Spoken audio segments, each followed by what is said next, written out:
할렐루야. 오늘 우리가 함께 나누실 하나님의 말씀은 사도행전 11장 1절에서 18절입니다.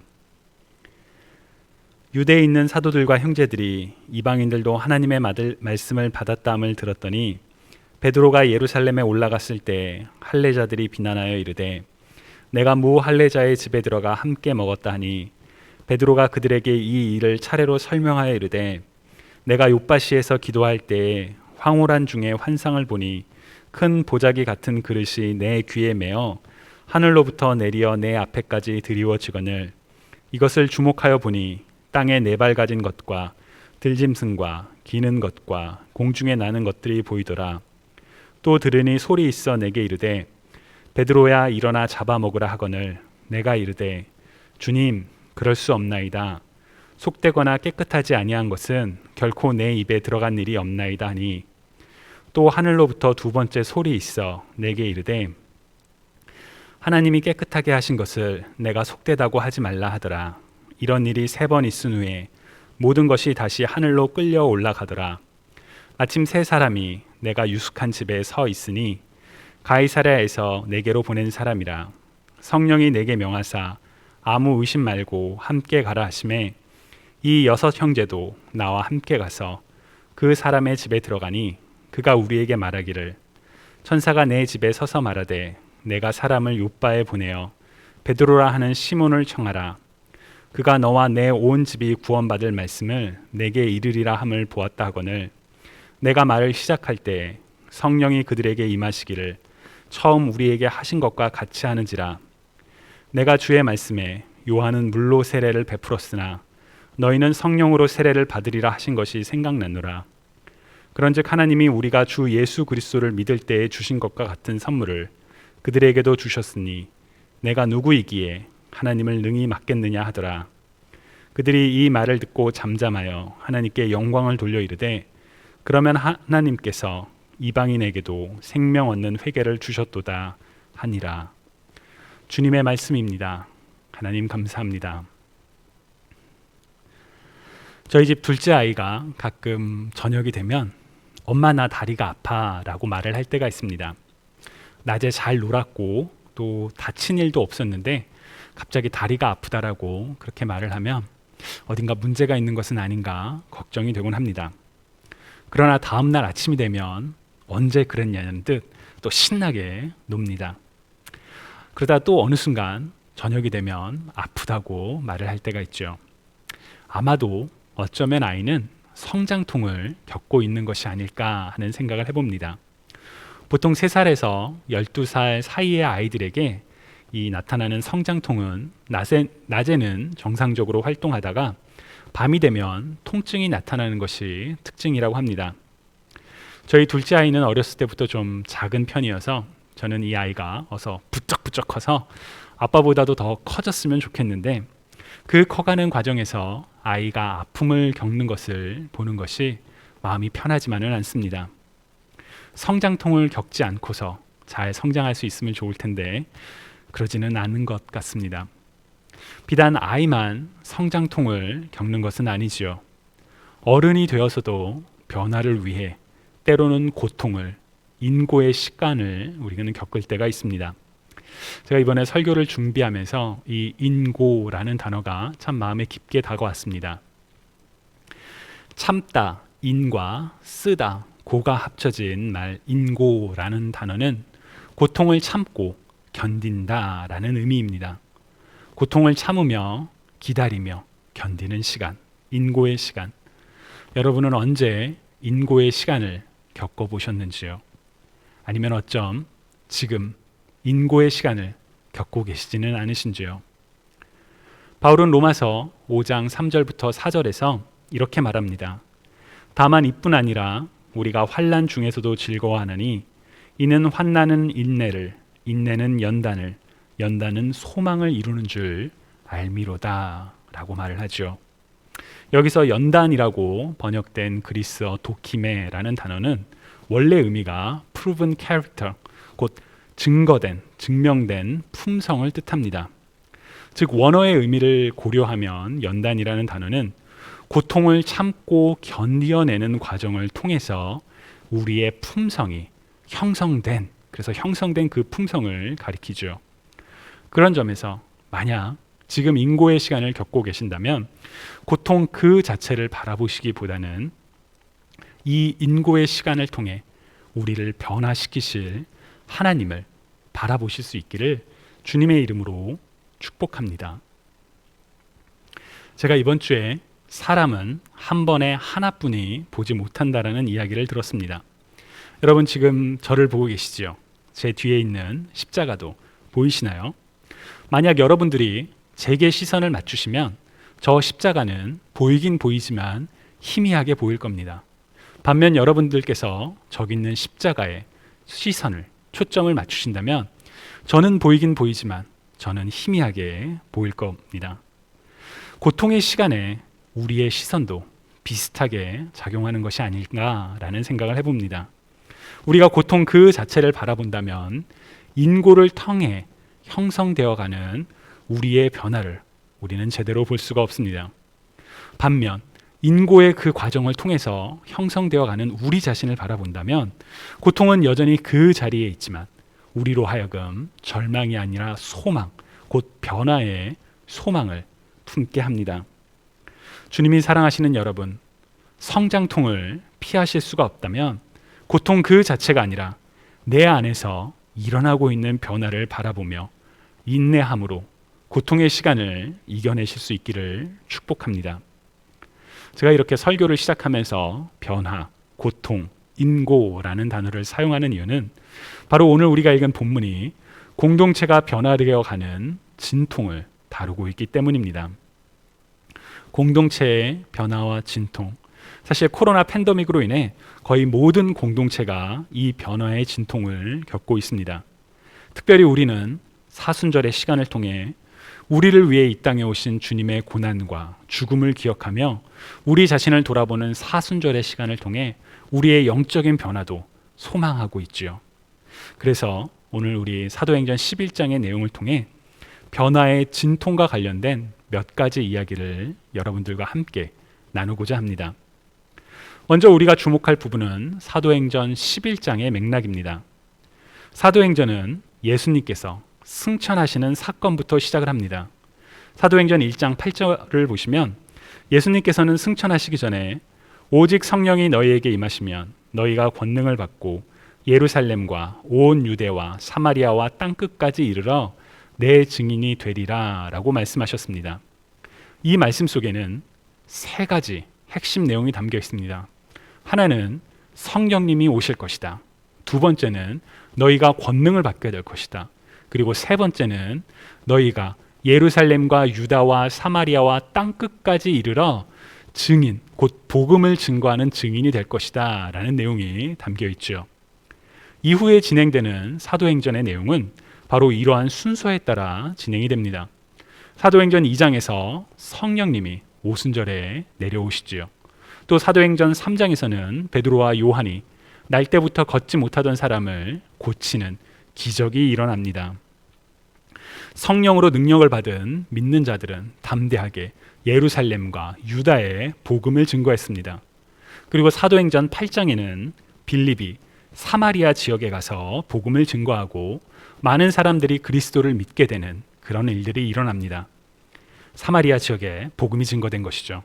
그리고 오늘 본문은 이제 사도행전 10장에서 일어난 일을 다루고 있는데 사도행전 10장에는 베드로가 성령님의 인도를 받아 로마 군대의 백부장이었던 이방인 고넬료를 만나서 그와 그의 가족에게 그리스도를 전하고 난 뒤에 일어난 일을 기록하고 있습니다. 이처럼 예수님의 말씀처럼 성령님이 임하셨고 제자들이 권능을 받았고 예루살렘과 유다에 복음이 전파되었고 사마리아에도 복음이 전파되었고 이제 땅끝까지 곧 이방인들에게도 복음이 전파되기 시작했습니다. 이렇게 간단하게 말하면 모든 과정이 막 순탄하게 잘 진행된 것 같죠. 그러나 실상은 그렇지는 않았습니다. 이 과정 속에서 여러 가지 어려움이, 진통이 있었습니다. 예를 들어 예루살렘에서 복음이 증거되고 제자들이 권능을 행하면서 베드로와 요한은 붙잡혀서 신문을 당하기도 했습니다. 또 사마리아에 복음이 증거될 수 있었던 계기는 바로 예루살렘에서 박해가 일어나 신자들이, 믿는 사람들이 뿔뿔이 흩어지게 되었고, 그 과정에서 빌립이 사마리아에 갔던 것이지요. 즉 변화는 저절로 일어나는 것이 아니라 어려움과 때로는 박해, 그리고 인고의 시간을 통해서 점진적으로 일어났다는 것을 우리는 알 수 있습니다. 오늘 본문에서 이방인에게 복음이 증거되는 과정도 비슷합니다. 어려움이 있었거든요. 그러나 주목할 점은 어려움이 있었지만 그 과정 속에서 하나님의 계획하심과 인도하심이 분명하게 드러난다는 점입니다. 먼저 하나님께서는 고넬료에게 나타나셨습니다. 고넬료는 로마 군대의 백부장이었지만 하나님을 두려워했고 또 하나님께 기도하는 사람이었다라고 성경은 이야기합니다.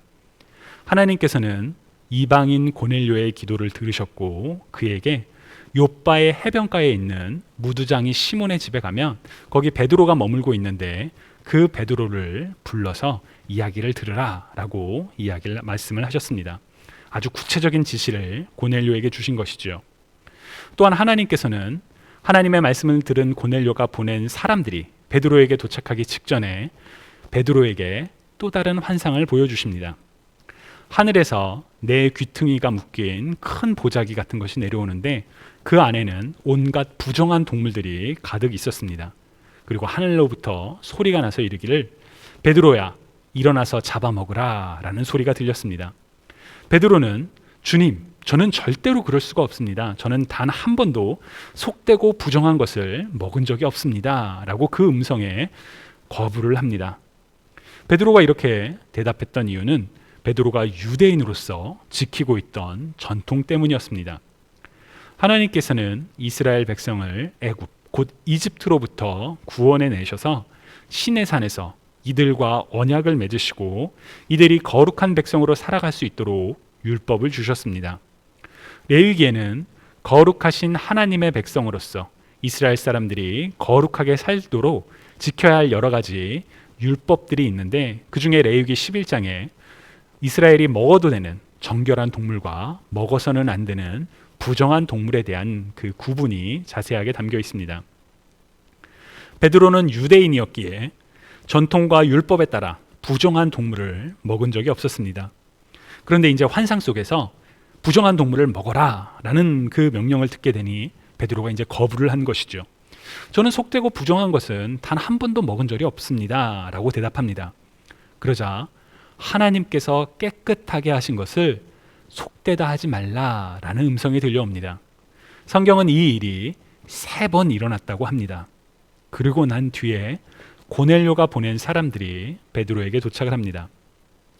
어떤 학자들은 이스라엘 사람들에게 음식이 정결한 것과 부정한 것으로 이렇게 나뉘게 된 것은 단순히 음식의 구분을 넘어서 이스라엘과 이방인 세계를 구분하는 기준이라고 설명을 합니다.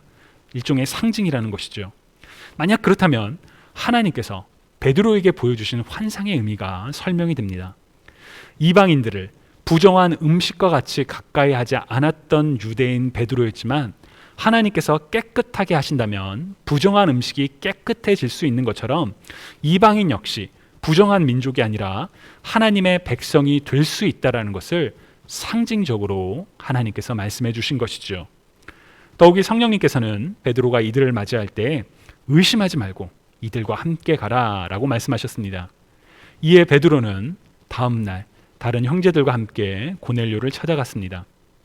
그렇게 해서 마침내 하나님의 계획 속에서 하나님은 고넬료에게도 따로 나타나시고 베드로에게도 따로 나타나시고 그래서 하나님의 계획 속에 만난 이 두 사람의 첫 대화가 참으로 흥미롭습니다. 사도행전 10장 28절부터 29절을 세번역 성경으로 읽으면 베드로가 이렇게 말합니다. 유대의 사람으로서 이방 사람과 사귀거나 가까이 하는 일이 불법이라는 것을 여러분도 아십니다. 그런데 하나님께서는 나에게 사람을 속되거나 부정하다거나 하지 말라고 지시하셨습니다. 그래서 여러분이 나를 부르러 사람들을 보냈을 때 반대하지 않고 왔습니다. 그런데 묻고 싶은 것이 있습니다. 무슨 일로 나를 오라고 하셨습니까? 베드로는 유대인으로서 나는 이방인인 당신들을 원래 만나면 율법을 어기는 거예요. 이거는 불법이에요. 근데 하나님이 당신들을 만나도 된다고 하셨어요. 그래서 내가 왔어요. 도대체 무슨 일인가요? 라고 묻고 있는 것이죠. 여러분, 베드로가 이 말을 할 때 어떠한 톤으로, 어떠한 음성으로 이야기를 했을까요? 부드러운 음성이었을까요? 아니면 자기가 내가 지금 불법을 저지르고 있는데 이러면 안 되는데 라는 그런 거리낌 있는 음성이었을까요? 여러분은 어떻게 생각하시나요? 고넬료는 베드로에게 자신에게 나타나신 하나님의 메시지를 이야기를 합니다. 이에 베드로는 이제 그들에게 그리스도에 대해서 증거하기 하지요. 근데 베드로가 그 말을 마치기 전에 성령님이 그들에게 임했고 베드로와 함께한 사람들이 이방인들에게도 성령님이 임하시는 것을 보고 놀랐다라고 성경은 기록하고 있습니다. 베드로는 이들도 우리와 마찬가지로 성령을 받았으니 이들에게 물로 세례를 주는 것을 누가 맡겠느냐라고 말하고 이들에게 세례를 줍니다. 그리고 이들과 이방인들과 며칠을 더 머물며 함께 음식을 나누고 이제 지내다가 이제 예루살렘으로 돌아오는 내용이 사도행전 10장입니다. 사도행전 11장은 바로 이렇게 베드로가 행한 일을 듣고 난 사람들의 반응입니다. 이방인들에게도 복음이 전파되었다. 예수님께서 승천하시기 전에 말씀하셨던 것처럼 성령이 임하고 권능을 받고 예루살렘과 유다와 사마리아와 땅끝까지 이르러 증인이 되는 그 일들이 일어났다라는 소식을 듣게 된 것이죠. 여러분들이라면 이 상황에서 어떻게 반응하셨겠습니까? 아쉽게도 그리고 놀랍게도 이 일에 대해 비난하는 사람들이 있었습니다. 오늘 본문 2절과 3절을 보시면 베드로가 이방인들의 집에 찾아가 이들과 함께 식사를 했다고 비난하는 할례자들이 있었다라고 합니다. 여기서 할례자들이라는 표현은 할례를 받은 사람들, 곧 하나님과 아브라함이 맺으셨던 언약의 증표로 할례를 받은 사람들입니다. 모든 유대인 남성들은 할례를 이 언약의 증표로서 받았어야 했었고요. 또 이방인들 중에 유대교로 개종한 사람들 역시 이 개종의 증표로 할례를 받아야 했습니다. 즉 이들 할례자들은 하나님의 말씀 곧 율법대로 전통대로 살도록 열심을 다해온 사람들이었던 것이죠. 문제는 이들의 열심이 변화를 바라보지 못하게 했다는 것입니다. 어떤 변화가 일어나고 있었나요? 그리스도로 말미암아 이제 하나님께서 새 언약을 사람들과 맺으신 변화입니다. 예레미야 31장에 기록된 것처럼 하나님의 백성들은 하나님과 맺은 언약, 곧 옛 언약을 잘 지키지 못했기에 하나님께서는 이제 새로운 언약을 그들의 마음속에 하나님의 마음의 법을 두는 새 언약을 맺겠다라고 말씀하신 바 있습니다. 이 약속은 그리스도로 말미암아 성취되었습니다. 옛 언약에 따라 율법을 지킴으로 의로움을 얻는 것이 아니라 이제는 우리를 대신하여 십자가에 죽으신 예수 그리스도를 믿는 믿음으로 말미암아 의로움을 얻게 되는 놀라운 변화가 일어나게 된 것이죠. 그러나 오늘 본문의 할례자들은 그러한 변화를 보지 못하고 자신들이 지켜온 전통을 여전히 붙잡고 있었습니다.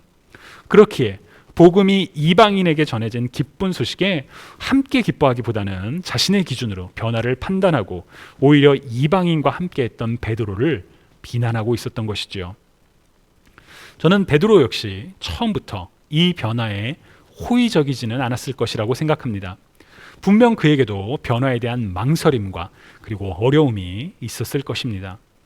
예를 들어 베드로는 환상 속에서 하늘로부터 들려온 음성에 대해서 처음에 거부를 하죠. 또한 베드로는 고넬료를 만나서 하는 첫 말이 나는 이방인들을 만나서는 안 되는 사람입니다 라는 그 얘기를 먼저 하지요. 곧 베드로의 그 내용 속에는 망설임이 묻어납니다. 그에게도 분명 변화의 진통이 있었을 것이라고 생각합니다. 그러나 베드로는 이 새로운 변화를 거부하기보다는 자신에게 말씀하신 하나님, 또 이방인 고넬료에게 나타나신 하나님, 그리고 자신이 그리스도에 관하여 증거할 때 이방인들 중에 임하신 성령 하나님을 바라보며 변화를 받아들였습니다. 그래서 베드로는 그들에게 세례를 베풀었고 고넬료의 집에서 며칠을 더 머물며 이방인들과 함께 교제를 했던 것이지요. 오늘 본문에서 베드로를 비난했던 할례자들도 하나님께서 행하신 일을 듣게 되자 하나님을 바라보게 되자 변화했습니다. 본문 18절을 보시면 베드로의 이야기를 들은 이들은 하나님께서 이방인에게도 회개하여 생명에 이르게 하는 일을 열어주셨다며 하나님을 찬양했다라고 합니다. 비록 초반에는 베드로를 비난했지만 하나님께서 새롭게 행하신 변화를 보고 이제 하나님을 바라보며 그들은 하나님을 찬양했던 것이죠. 그러나 아쉽게도 초대교회의 역사를 보면 모두가 이 변화를 받아들였던 것은 아닙니다. 여전히 많은 사람들은 이러한 변화를 받아들이지 못하고 자신이 기존에 가지고 있던 것을 주장하는 일이 안타깝게 반복됩니다. 예를 들어 이제 우리가 나중에 읽게 될 사도행전 15장을 보면 이들은 할례를 받지 않으면 구원을 얻지 못한다라고 주장을 했고 이로 인해 교회 안에 적지 않은 충돌과 논쟁이 벌어졌다라고 성경은 기록합니다. 즉 변화의 진통이 초대교회의 역사 가운데 계속 일어나고 있는 것이지요. 오늘날의 우리는 더 이상 이런 진통의 변화를 겪고 있지는 않습니다. 우리가 의롭게 된 것은 우리의 행위가 아니라 우리가 할례를 받거나 우리가 어떤 일을 해서가 아니라 오직 우리를 대신하여 십자가에서 고통당하신 그리스도 곧 하나님의 아들을 믿는 믿음으로 말미암아 의롭게 되었다는 것을 우리는 모두 알고 있기 때문입니다. 그러나 오늘날의 우리에게도 여전히 새로운 변화에 어려움들이 있죠. 요새 들어 가장 대표적인 어려움은 아마도 코로나 팬데믹으로 인한 변화의 진통일 것입니다. 저는 코로나 팬데믹 혹은 포스트 코로나 시기에 이 변화의 진통이 계속 이어질 것이라고 조심스럽게 생각합니다.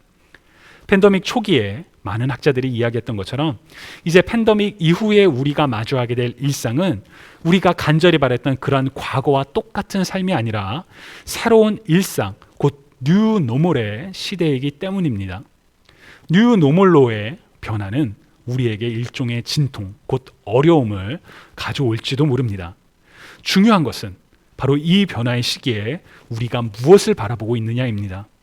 변화의 고통이 아니라 이 변화를 통해 일을 행하시는 하나님을 바라보실 수 있기를 축복합니다. 성장통이라는 고통을 보기보다는 그 고통을 통해 성장할 미래의 소망을 품는 것과 같은 마음으로 변화의 진통을 통해 우리를 변화시키시고 계시는 하나님을 우리는 바라볼 수 있어야 합니다. 오늘 본문에서 베드로를 비난했던 사람들, 그들도 처음에는 하나님을 보지 못하고 자신들의 전통만을 바라봤기 때문에 베드로를 비난했죠. 그러나 하나님께서 행하신 일을 바라보게 되자 이들은 자신들의 잘못을 깨닫고 변화로 하나님을 찬양을 합니다. 그들의 시선이 하나님을 향하게 되자 하나님께서 행하신 일을 찬양하지 않을 수 없었던 것이지요. 주님이 사랑하시는 여러분, 여러분들은 지금 어떤 변화의 시기를 겪고 계시는지요? 앞서 말씀드린 것처럼 코로나 팬데믹의 시기는 우리의 영과 육 모든 측면에서 변화를 가져오고 있습니다. 누구에게나 낯설기에 진통이 있는 것은 당연한 일입니다. 그렇다면 그 진통과 어려움 속에서 그 인고의 시간 속에서 우리는 무엇을, 누구를 바라보고 있는지요? 변화의 시기에 우리의 시선이 만약 변화 그 자체나 혹은 그 고통을 바라본다면 우리는 이 변화를 통해 우리를 새롭게 하시는 하나님의 이미 그 자리에서 일을 행하고 계신 그 하나님을 놓치게 될지도 모릅니다. 마치 지금 저에게 초점을 맞추면 뒤에 분명히 있는 십자가가 희미하게 보이는 것처럼 말이죠. 이 변화의 과정 속에서 그래서 우리의 시선이 고통이 아니라 하나님이 바라볼 수 있기를 주님의 이름으로 축복합니다. 그리고 지금 2021년 3월 4일의 오늘 우리는 사순절의 시기를 보내고 있지요. 사순절은 영적인 변화를 소망하는 시간입니다. 사순절은 그리스도의 고난과 죽음을 기억하며 우리 자신을 돌아보는 시간이지만 바로 그 과정을 통해 우리 안에 영적인 변화, 갱신이 일어나는 시간이기 때문입니다. 앞서 말씀드린 것처럼 변화는 저절로 일어나지 않습니다. 변화의 과정에는 진통과 어려움이 따르기도 합니다. 자신을 돌아보며 주님께로 나아가고자 하는 우리의 노력이 없다면 우리는 이 사순절을 평소와 다를 바 없는 그냥 시간과 같이 보내게 될지도 모릅니다. 그렇기에 우리는 이 사순절 기간에 더욱더 주님을 생각하고 주님께로 나아가는 그런 모습들이, 그런 변화가 우리에게도 필요하지요. 무엇보다 변화의 시기에 우리의 시선을 하나님께로 고정하며 우리를 새롭게 하시는 하나님을 바라보며 나아가는 저와 여러분 모두가 되시기를 주님의 이름으로 축복합니다. 여러분, 우리 이 시간 같이 기도드릴까요? 이 시간에 기도드리실 때 하나님, 제가 변화의 시간 속에서 이 인고의 고통을 참고 견디는 이 시간 속에서 고통이나 어려움 그 자체가 아니라 일을 행하시며 우리를 변화시켜 나가실 하나님을 바라보기 원합니다. 그런 마음을 우리 함께 기도드리시겠습니다.